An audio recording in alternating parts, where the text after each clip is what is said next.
আজকে আপনি একটু সংবাদ সম্মেলন করেছেন, সংবাদ সম্মেলনের এই ভ্যাট বাড়ানোর বিষয়ে আপনাদের অবস্থান কি, জাতীয় নাগরিক কমিটির অবস্থান কি সেটি আপনি যদি বলেন, কারণ এখানে প্রধান উপদেষ্টার মুখপাত্র বলেন বা deputy press secretary Abul Kalam Azad উপস্থিত আছেন।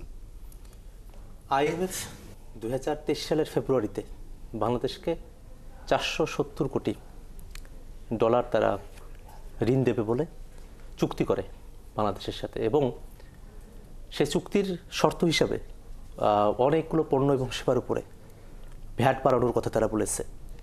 এখন তো একটা পরিবর্তিত বাংলাদেশ, এই পরিবর্তিত বাংলাদেশে আইএমএফের যে চুক্তিটা ছিল সেটা পুনর্বিবেচনা করার একটা সুযোগ আছে বলে আমরা মনে করি। সরকারকে আইএমএফকে বলতে হবে যে না, আমরা যদি এইভাবে ভ্যাটগুলো বাড়াতে থাকি তো সেক্ষেত্রে আমাদের জনগণের যে দ্রব্যমূল্য, সেই দ্রব্যমূল্যের ক্ষেত্রে জনগণ অনেক কষ্ট পাবে। এটা আইএমএফকে বোঝানো সম্ভব। আরও যদি মোটা দাগে বলি, 24 ডিসেম্বরে বাংলাদেশের রেমিটেন্স এসেছে 263 কোটি, আর আইএমএফ ঋণ দিল 470 কোটি। অর্থাৎ আমাদের 2 মাসের রেমিটেন্স যা, তা দিয়েই কিন্তু এই ঋণটাকে মোকাবেলা করা সম্ভব।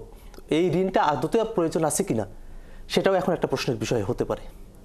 এই জায়গা থেকে আমরা বলেছি নিত্য প্রয়োজনীয় যত পণ্য আছে তার উপর যে ভ্যাট বাড়ানো হচ্ছে সেটা দেখে যেন সরকার বিরত থাকে, জনগণের কথা যেন তারা বুঝতে পারে। একই রকমভাবে এ মাসে গত বছরের ডিসেম্বরের তুলনায় এবছরের কিন্তু ডিসেম্বরে 41% মার্কিন যুক্তরাষ্ট্রে রপ্তানি বেড়েছে, যা অন্তর্বর্তী সরকারের জন্য যেমন স্বস্তিদায়ক, তেমনি গার্মেন্টস শিল্পের জন্য স্বস্তিদায়ক, রপ্তানিকারকদের জন্য একটি স্বস্তিদায়ক, কারণ বড় বাজার মার্কিন যুক্তরাষ্ট্র। আইএমএফের প্রেসক্রিপশনে, আইএমএফের নির্দেশনায়, আইএমএফের চাওয়ায় অন্তর্বর্তী সরকার জনগণের উপরে এইভাবে ভ্যাট বাড়াতে পারলো, তারা তাদেরকে না বুঝিয়ে, যেটি নাগরিক কমিটির সদস্য সচিব আখতার হোসেন বলছেন। প্রথমত এটা তথ্য হিসেবে সঠিক নয় যে আইএমএফের প্রেসক্রিপশনে এই সিদ্ধান্তটা নেওয়া হয়েছে। আইএমএফের ঋণটা আগের সরকার নিয়েছিল বাজেট সাপোর্ট হিসাবে। বাজেট সাপোর্ট হিসাবে নিয়েছিল কেন? কারণ তারা আসলে তাদের যে দুর্নীতির কারণে, মানে তাদের সীমাহীন দুর্নীতির কারণে অনেক প্রকল্পে ব্যয়ের পরিমাণ এত বেশি অকল্পনীয় রূপে বেড়ে গিয়েছিল যে তারা আসলে বাজেটটাকে ঠিক রাখতে পারছিল না, বার্ষিক উন্নয়ন বাজেট বলেন, জনগণের রেভিনিউ বাজেটটা। যেই কারণে তাদেরকে এই ঋণ এনে তাদের এই বাজেট সাপোর্টটা দিতে হয়েছে। আমি শুরুতেই বলেছি যে বর্তমান সরকারকে কিন্তু সেই লুটেরা অর্থনীতি, ক্রোনি ইকোনমি যেটাকে বলি আমরা, ওই ইকোনমিক লিগাসিটা ক্যারি করতে হচ্ছে, এবং সেই ইকোনমিটাকে ক্যারি করতে গিয়ে আপনার বর্তমান সরকারকে এই অর্থনীতিটাকে আবার আগের জায়গায় বা একটা স্থিতিশীল জায়গায় নিয়ে আসতে অনেক সংগ্রাম করতে হচ্ছে। এই সংগ্রামের জন্যই সরকার, আমি যথার্থই আক্তারের সাথে একমত, হ্যাঁ, এ ধরনের ঋণ চুক্তি হওয়া উচিত না।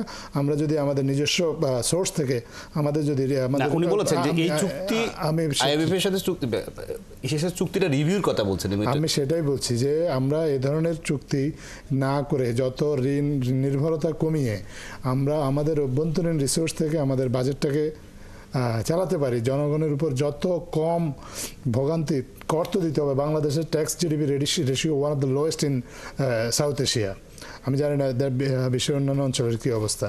তো করের তো জনগণকেই তো কর দিতে হবে, কিন্তু সরকার যেটা বিবেচনায় নিয়েছে, আমি মনে করি সরকার বারবার সতর্কভাবে চেষ্টা করেছে যে একেবারেই নিত্য প্রয়োজনীয় চাল ডাল এরকম যে জিনিসগুলো যেগুলো মানুষের মানে প্রতিদিন প্রয়োজন, সেই জিনিসগুলোকে বাদ দিয়ে যদি আপনার করের পরিমাণ কিছু বাড়ানো হয় খুব সতর্কভাবে, যে এখানে যেটা মানুষের প্রতিদিনের প্রয়োজন, যেমন মোবাইল ফোন, সেখানে মাত্র 2% এলপিজি গ্যাস বাড়ানো হয়েছে। এলপিজি গ্যাস বাড়ানো হয়েছে কত শতাংশ? এলপিজি গ্যাসের আপনার সেখানেও মাত্র 2.5% কর বাড়ানো হয়েছে।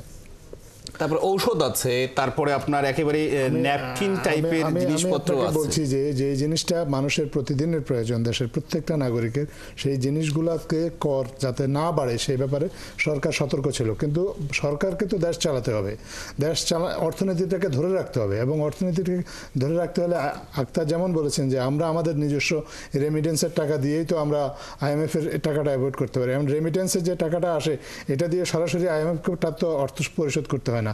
আপনি জানেন যে এর আগে আপনার আগের সরকার এসে আমাদের ইমিডিয়েট বিদেশি প্রাইভেট কোম্পানিগুলোর কাছে যে পরিমাণ ঋণ বা পাওনা রেখে গিয়েছিল, এই পাওনা দিতে গিয়ে আপনার আদানির কাছে বিদ্যুৎ বাবদ একটা বড় অঙ্কের টাকা বকেয়া রেখে দিয়েছিল, আপনার কাতার গ্যাসের কাছে একটা বড় অঙ্কের গ্যাস আমদানি বাবদ একটা বড় অঙ্কের বিল পেন্ডিং ছিল।